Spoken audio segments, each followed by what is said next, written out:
Hi everyone, आप दूसरी category का रूल नंबर 27 कर चुके हैं। रूल नंबर 27 के बाद अगले दो रूल करने से पहले आपको एक फ्लैशबैक दे दूं कि आपने अब तक क्या किया। अब तक मतलब पूरे चैप्टर में नहीं, सिर्फ सेकंड कैटेगरी में। आप ये देखिए कि जहां पर ट्रांजैक्शन वैल्यू नहीं होती या फिर ट्रांजैक्शन वैल्यू कम कर दी जाती है due to the relations between parties, वहां पर क्या होता है। आप ये देखिए कि रूल नंबर 27 आप कर चुके हैं। ओनली नॉन मॉनेटरी कंसीडरेशन और मॉनेटरी प्लस नॉन मॉनेटरी और नो कंसीडरेशन एट ऑल। अब आप पढ़ेंगे ये दूसरी टाइप की ट्रांजैक्शन। कंसीडरेशन है लेकिन उसको कम कर दिया गया है due to relation between parties. दो रिलेटेड लोग एक दूसरे के साथ जब ट्रांजैक्शन करेंगे, सपोज करिए आपकी अपनी ही ब्रांच है, आपकी अपनी ही सब्सिडरी है, आपका अपना ही कंसाइनी है, आपका अपना ही जॉब वर्कर है, आपका अपना ही रिलेटेड पार्टी है और आप उसको गुड्स एंड सर्विस बेचेंगे कम कीमत पर, तो सरकार नहीं मान रही। सरकार कहती है कि मैं उस कम कीमत पर जीएसटी क्यों लगाऊं। आपने अपनी सब्सिडरी को डिस्काउंट दिया, वो आप जानिए। सब्सिडरी को डिस्काउंट वैसा तो नहीं दिया ना जैसा आप सबको देते हैं।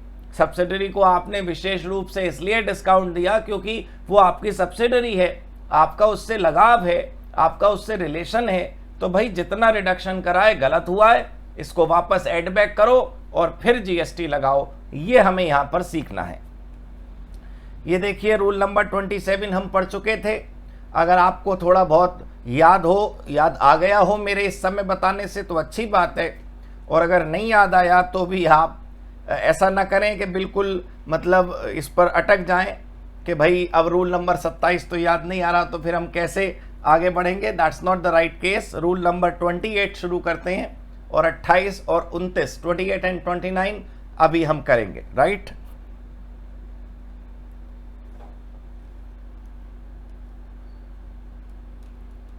Rule number 28। राइट, एग्जैक्ट नाम लिखिए पहले रूल नंबर 28 का।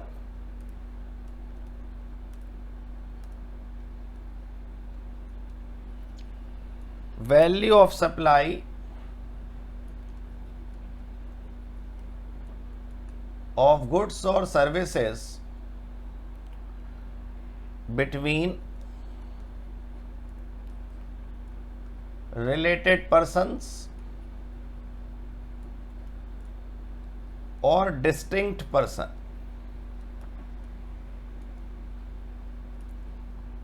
देखिए कमाल, देखिए जीएसटी की लैंग्वेज का।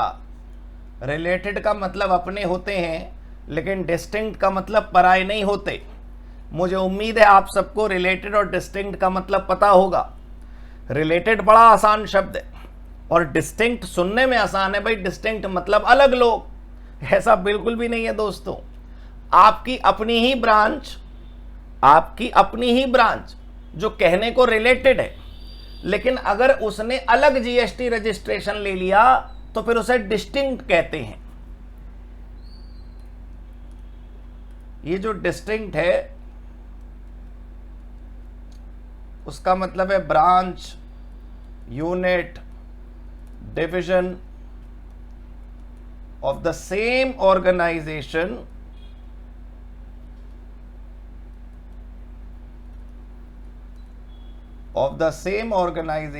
which has taken separate GST registration.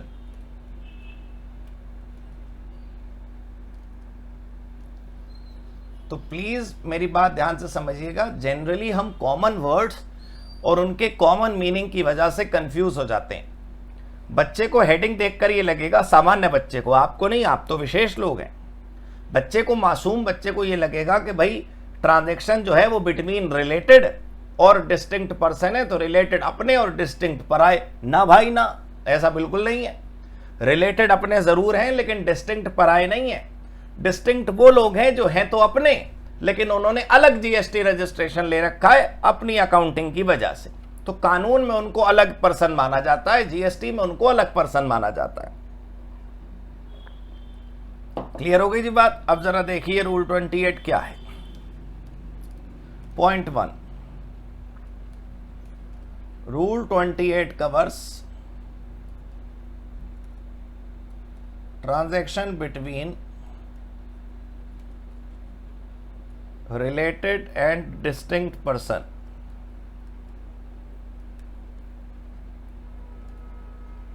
लेकिन but Rule 28 does not cover, Rule 28 does not cover क्या?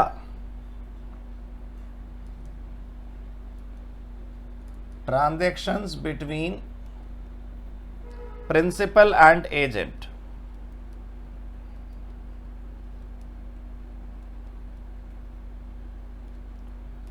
प्रिंसिपल और एजेंट के बारे में जो के बीच में जो ट्रांजैक्शन है वो कवर नहीं होती। क्यों?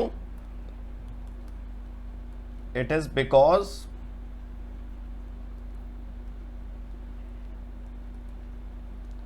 transactions between them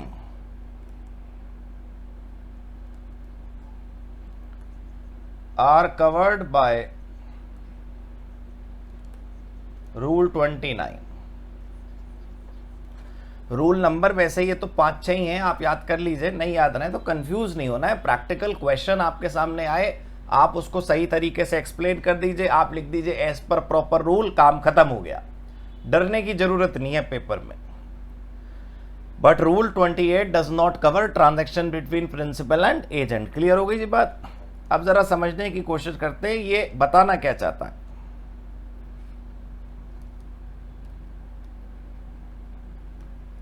When a related person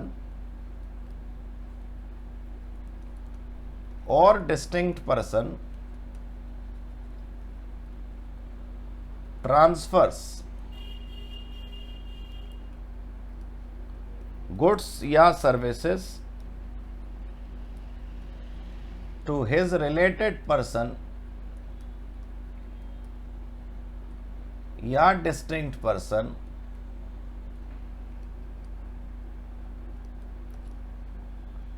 there is high possibility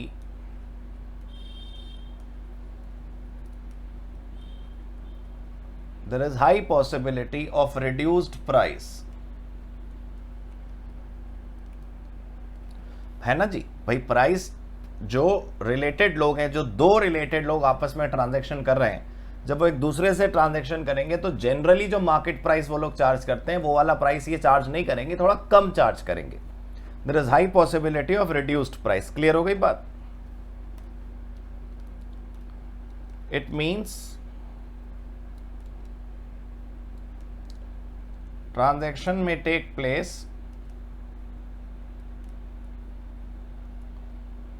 among them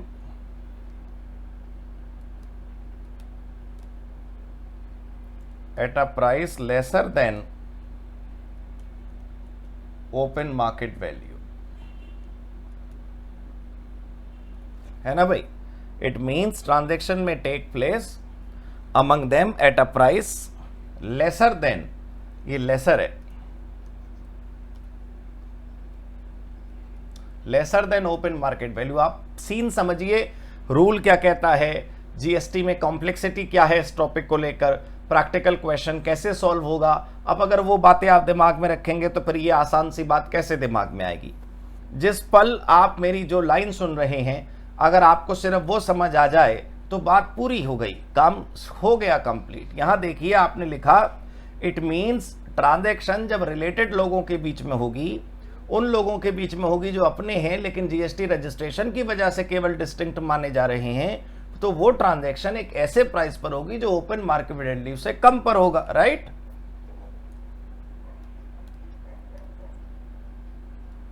but government does not want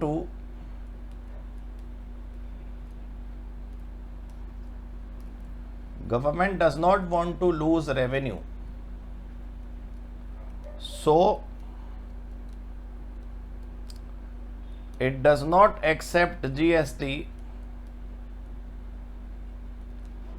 at such reduced price। Clear हो गई जी बात?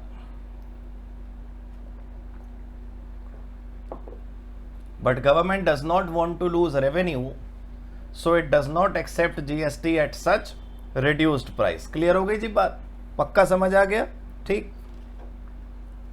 अब अगर सोचिए कि जो प्राइस पर हमने अपने रिलेटेड आदमी को सामान बेचा, वो प्राइस तो सरकार मान नहीं रही।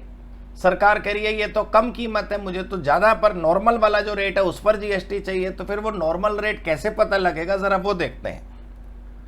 लिखिए, now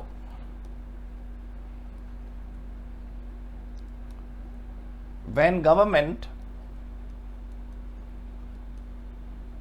does not accept GST on reduced price, GST will be calculated on value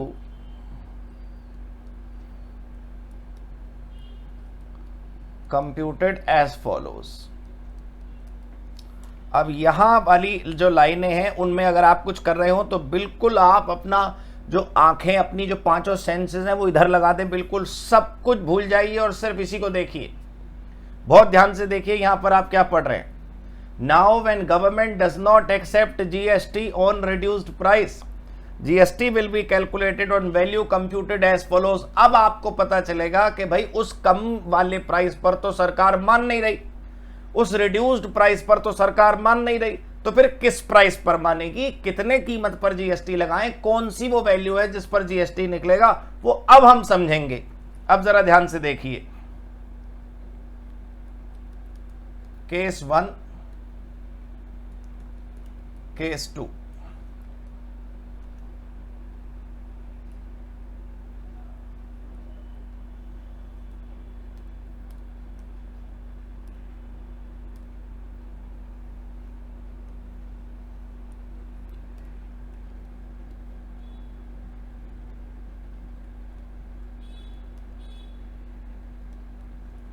receiver not taking ITC,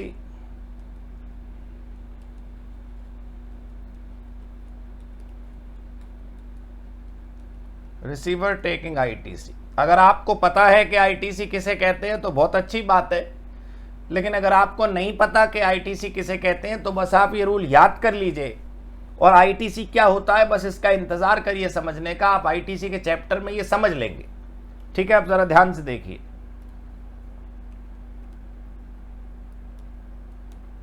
value of supply क्या होगी, उसके दो ऑप्शन।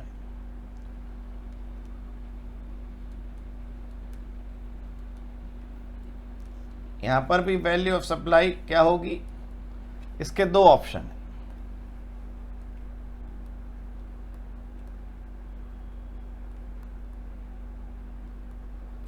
ओपन मार्केट वैल्यू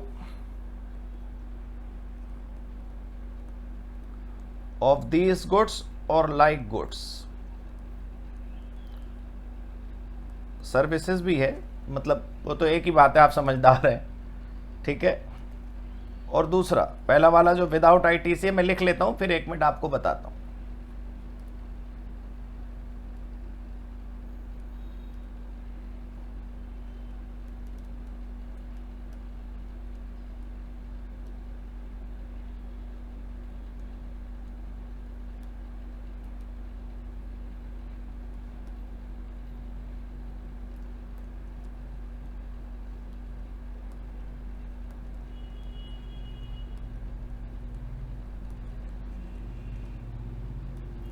हाँ जी दोस्तों, 1 मिनट दीजिए आप बस मुझे, मैं ये लिख दूं।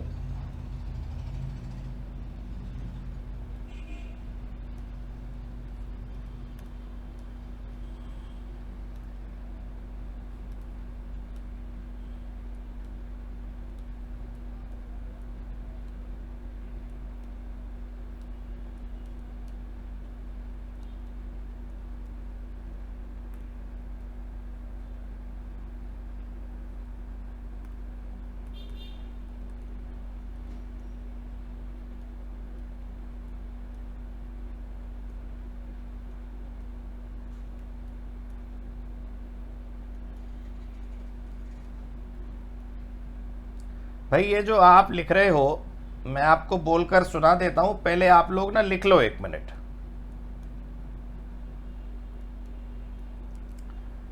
ठीक है सर, आप लोग ना लिख लो पहले। देखो सबसे पहले जो है पहला वाला ऑप्शन है नॉट टेकिंग आईटीसी। समझ में कुछ नहीं आएगा आपको अभी 5 मिनट, आप पहले नोटिंग पूरी 1 मिनट कर लो दोस्तों, फिर मैं क्वेश्चन को ओपन करके क्वेश्चन के साथ साथ आपको समझाऊंगा, एग्जाम्पल के साथ साथ आपको समझाऊंगा, तो आपको ज्यादा अच्छे तरीके से समझ आएगा। प्लीज मेरे कहने से आप 1 मिनट पहले आप केस 1 और केस 2 का लिटरेचर जितना भी यहां पर लिखा है वो पूरा आप नोट कर लीजिए। लेफ्ट में लिखा है receiver not taking ITC, right में लिखा है रिसीवर टेकिंग आईटीसी।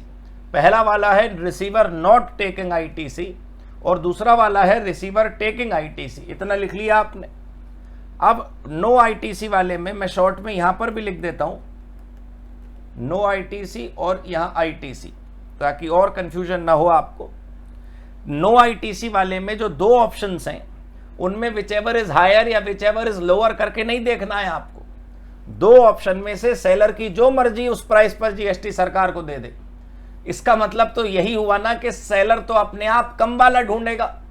भाई वो जो 2 ऑप्शन है वो क्या कहती हैं ये लाल रंग से, वो मत समझो अभी, बस ये समझो कि सरकार कह रही है ये दोनों ऑप्शन में से किसी भी वैल्यू पर जीएसटी निकाल ले। तो मैं आपको पूछना चाहता हूं कि सेलर का बुद्धि खत्म थोड़ी हो गया। Why would seller calculate GST on the higher one? Seller would calculate GST on the lower one, right? That is their choice. वो उनकी मर्जी है कि वो क्या करना चाहते हैं, लेकिन सरकार ने चॉइस दी है। 2 ऑप्शन पहले लिख लो। पहला ऑप्शन है open market value of these goods, जो खरीदे बेचे जा रहे हैं, open market value of these goods और लाइक गुड्स और सर्विसेज, मतलब इसके जैसे ही और गुड्स और सर्विसेज हो। तो यही पहला ऑप्शन दूसरी कैटेगरी में भी है, मतलब ये वाला और ये वाला सेम है। और जो दूसरा ऑप्शन है पहली कैटेगरी में वो है 90% of price charge upon subsequent supply, और यहां लिखा है 100% of price charge upon subsequent supply. ठीक है, पहले ये आराम से नोट कर लीजिए, अच्छे तरीके से देख लीजिए, फिर उसके बाद क्लियर हो गई जी बात, समझ आ गया? आप बिल्कुल नोट करके आगे बढ़िए, फिर मैं आप देखिए अगर अभी तक भी आपने नहीं लिखा हो तो पॉज कर लीजिए, फिर मैं आगे बढ़ता हूं। इसके आगे अब जरा एक एग्जाम्पल समझ लेते हैं और फिर उसके बाद क्वेश्चन को आगे बढ़ाएंगे। ठीक है, एक ही एग्जाम्पल में दोनों कैटेगरी आपको मैं समझा दूं। देखिए ये फैक्ट्री है, ठीक है,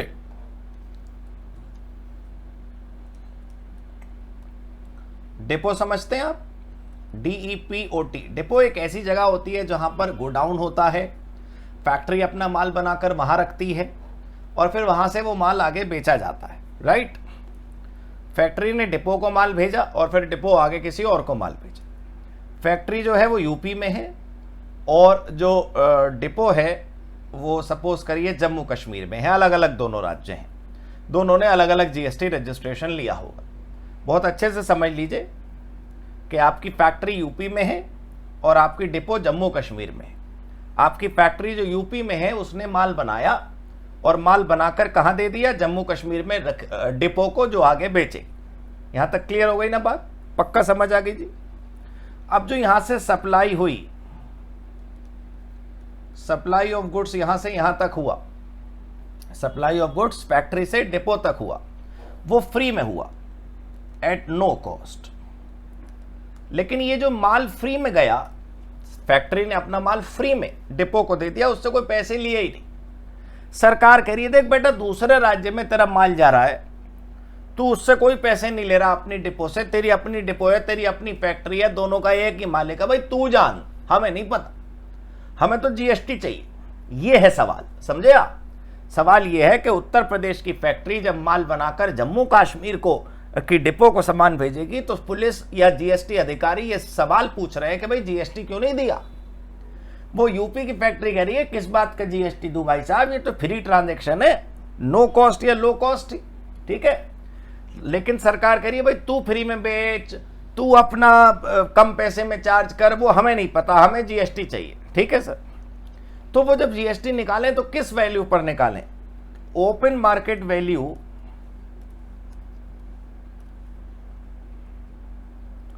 जो सामान हमने फ्री में अपनी डिपो को दे दिया उसकी ओपन मार्केट वैल्यू है 10,000, ठीक है, 10,000, 10,000 10,000 रुपए का वो सामान है जो फैक्ट्री ने डिपो को भेजा। क्लियर हो गई बात? अब डिपो इसको आगे सोल्ड करती है, सब्सिक्वेंट सप्लाई करती है, ठीक है। सब्सिक्वेंट सप्लाई किसी को भी कर सकती है, मिस्टर ए को, कोई होगा कस्टमर, मिस्टर ए को सामान बेचा इसने, कितने रुपए पर बेचा? ₹12,000। क्लियर हो गई जी बात? जो 10,000 रुपए का सामान मुफ्त में या 5,000 में या 2,000 में या बिना पैसे लिए हमने अपनी डिपो को भेजा, वही सामान जब डिपो आगे किसी को बेचती है तो वो 12,000 में बेचती है। समझ आई बात? यहां तक क्लियर हो गया? पक्का क्लियर हो गया? अब ध्यान से देखिए,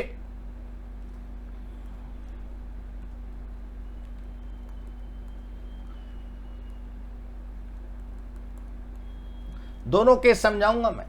पहले बस अपने मन के अंदर वो सवाल समझ लीजिए कि सरकार और हम मिलकर क्वेश्चन क्या बना रहे हैं और क्या सॉल्व कर रहे हैं। जो फैक्ट्री से माल डिपो में गया वो फ्री है या वो कम कीमत पर है, उसका कलेश है।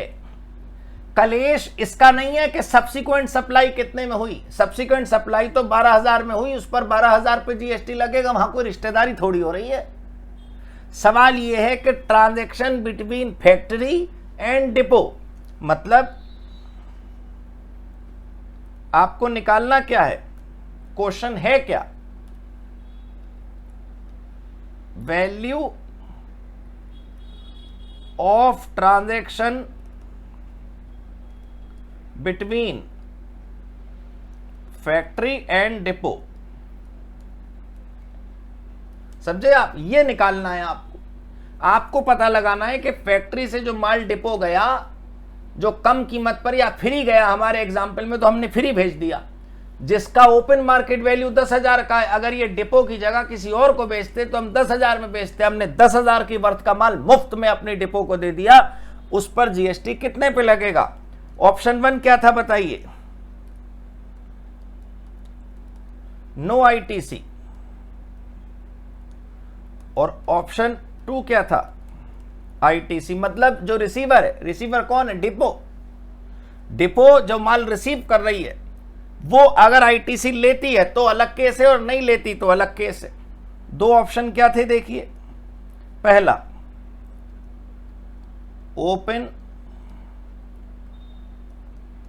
Market value, open market value 10,000 रुपए, या दूसरा ऑप्शन क्या था? 90% ऑफ सब्सिक्वेंट सप्लाई प्राइस।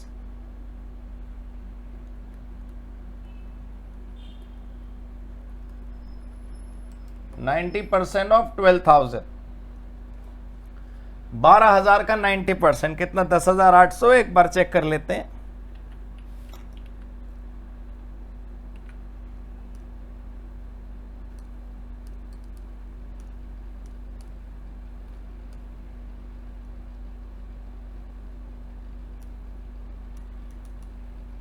ओहो, 12,000 इंटू 90 डिवाइडेड बाई 100। हाँ, 10,800 ही तो है।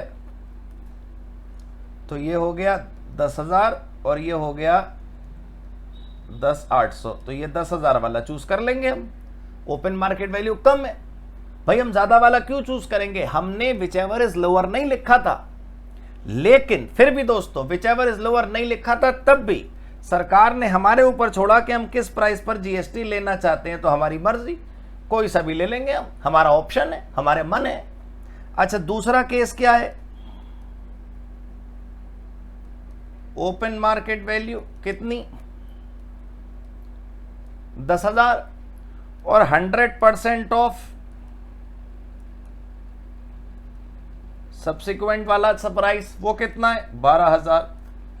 तो भी कौन सा कम बैठ रहा है, 10,000, यही वाला चूज कर लेंगे। अब पहले तो आप वीडियो पॉज करो, ठीक है, नोट कर लो ये पूरा डायग्राम। कर लिया? अब मैं ये मानता हूं कि आपने वीडियो पॉज कर ली है और आपने डायग्राम नोट कर लिया। अब मैं कलर चेंज करके 1 2 3 डाल रहा हूं। आप भी कलर चेंज करके, या कलर चेंज ना हो तो पेंसिल से 1 2 3 डालें, ताकि आपका दिमाग में फिट हो जाए, चित्र देखकर कोई कंफ्यूजन ना हो। क्वेश्चन क्या है? सबसे पहले ये है क्वेश्चन। सबसे पहले अपनी निगाहें यहां पर रखें जहां मैंने 1 लिखा है। ग्रीन हल्का दिख रहा है, कलर चेंज कर लेते हैं।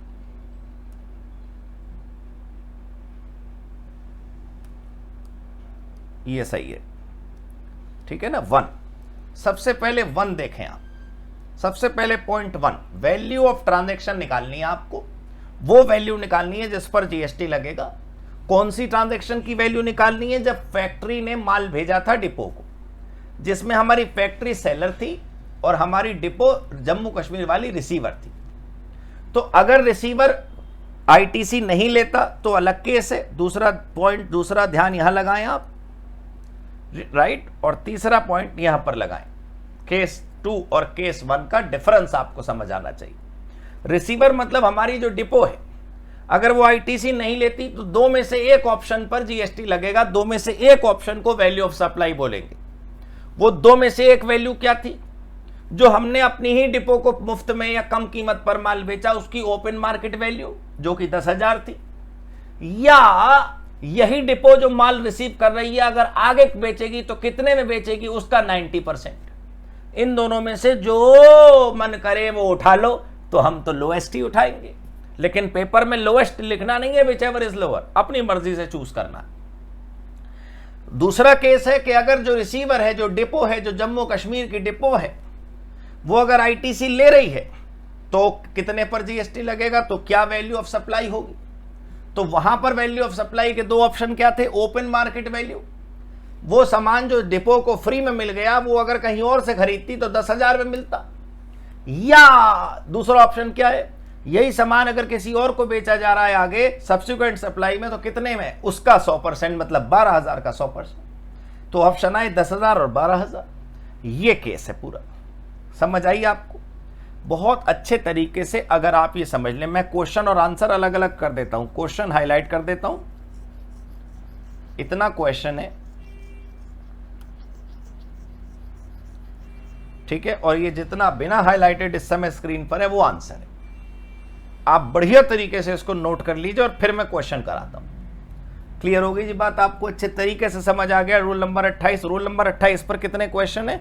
2 क्वेश्चन है, 28 एंड 29। ये लिख देता हूं मैं ये बात।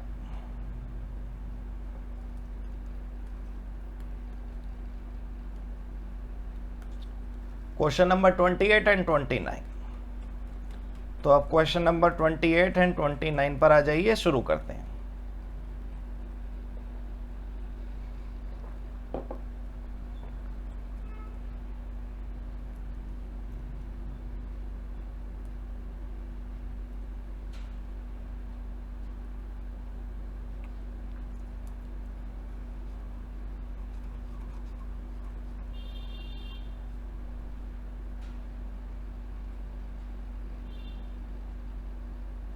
हाँ जी दोस्तों, question number 28। X limited owned a factory in Chennai. Factory कहां पर है भाई? चेन्नई में, एक राज्य। And 1 depot in Cochin. ओहो, डिपो कहां पर है? केरला में। मतलब जो हमारा यूपी और केरला था, यूपी और कश्मीर था, यहां पर तमिलनाडु एंड केरला है। Depot in Cochin is required to obtain separate GST registration. जो हमारी, जितना मैं पढ़ूं उतना ही आप पढ़िए, कभी आप आगे दौड़ पड़े। जो कोचीन की डिपो है is required to obtain separate registration as they are considered as distinct person. क्योंकि वो दोनों डिस्टिंक्ट है भाई, अलग अलग वो राज्यों में है, तो अलग अलग जीएसटी रजिस्ट्रेशन इन्होंने ले लिया। आगे लिखा है the goods manufactured in Chennai factory will be transfer to Cochin depot. Chennai से माल कहां गया? कोचीन। सब कुछ वही हो रहा है जो मैंने एग्जाम्पल में अभी आपको बताया। अब जरा देखिए ये वाला जो टेबल है, इस टेबल को अच्छे से आप जरा देखिए। Goods transferred from factory to depot on 8 फरवरी। 8 फरवरी को गुड्स फैक्ट्री से डिपो गए 1000। उस दिन फैक्ट्री ने माल डिपो को कितने में बेचा ये कहीं नहीं लिखा है, लेकिन अगर वही माल फैक्ट्री किसी और को बेचती तो 200 रुपए में बेचती, ठीक। और गुड्स फैक्ट्री ने डिपो को भेजे 200 रुपए के हिसाब से। अगर वो डिपो आगे किसी को बेचेगी तो 220 रुपए, ठीक है, क्लियर। जीएसटी उस दिन 18%। Goods actually sold at depot, goods actually sold at depot on 18 February. Depot ने आगे कब बेचे? 18 फरवरी को 750 यूनिट बेची। उस दिन फैक्ट्री का रेट 220 है और डिपो का 250 है और जीएसटी 12%। हमें टेबल से कुछ समझ नहीं आ रहा करना क्या। यहां से हमें समझ आया करना क्या है। Find the value of taxable supply of goods and IGST liability in the hands of x limited of Chennai. और ये कोचीन वाली जो डिपो है वो नॉट अवेलिंग आईटीसी है, नॉट अवेलिंग आईटीसी मतलब नो आईटीसी वाला केस है। अब जरा आप ध्यान से एक मिनट देखिएगा।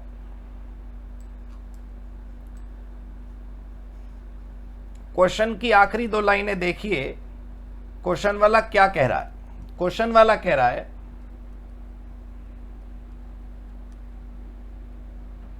Value of supply in the hands of X Limited Chennai. यही तो पूछा जा रहा है दोस्तों कि बताइए एक्स लिमिटेड चेन्नई के हैंड्स में वैल्यू ऑफ सप्लाई बतानी है। इसका मतलब यहां पर सेलर कौन हुआ?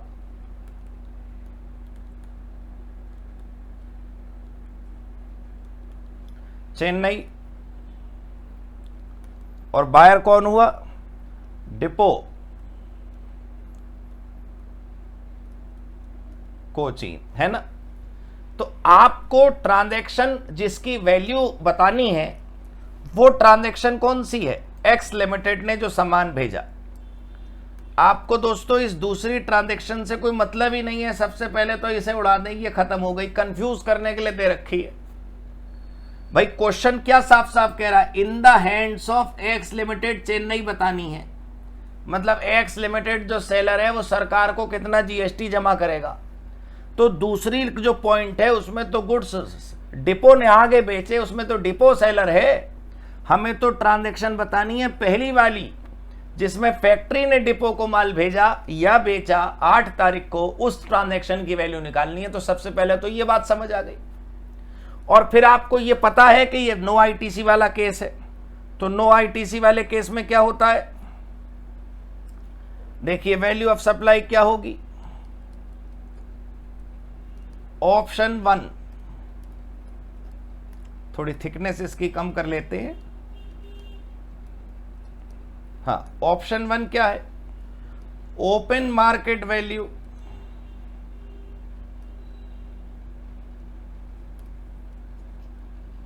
Open market value at factory. मतलब अगर यही फैक्ट्री किसी और को माल बेचती तो कितने में बेचती? क्या कीमत है? ₹200। और ऑप्शन 2 क्या है बताइए?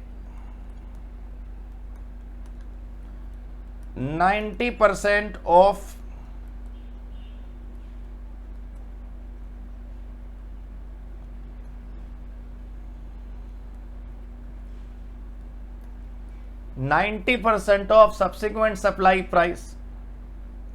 वो कितना है बताइए? 90% ऑफ ₹220। 220 का 90% कितना आ रहा है? 198, 198। तो बताइए एक ये है और एक ये है। हमने ये वाला सिलेक्ट करा, 198 वाला वैल्यू ऑफ सप्लाई है पर पीस। क्लियर हो गई बात? देखो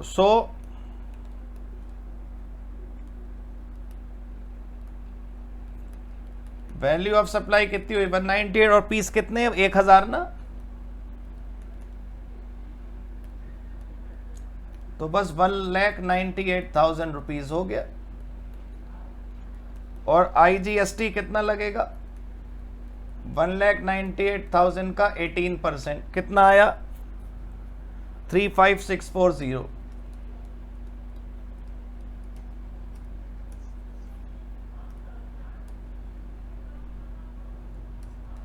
हो गया आंसर।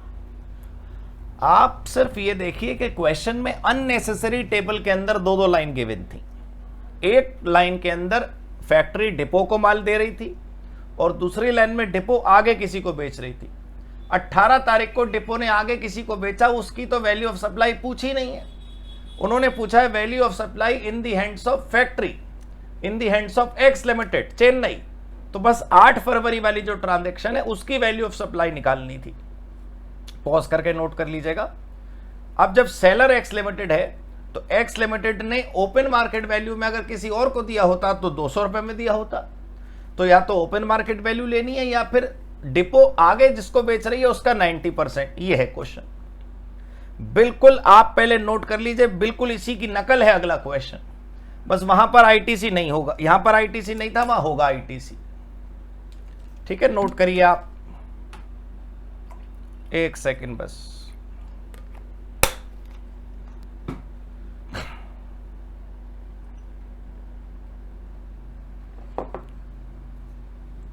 क्लियर हो गई जी बात। अब जरा क्वेश्चन नंबर 19 देखते हैं।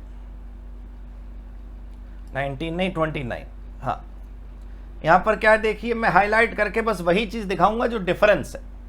देखिए एवाई लिमिटेड की फैक्ट्री है हैदराबाद तेलंगाना में और उनकी डिपो है विजयवाड़ा में। यहां पर भी फैक्ट्री अलग है और डिपो अलग है।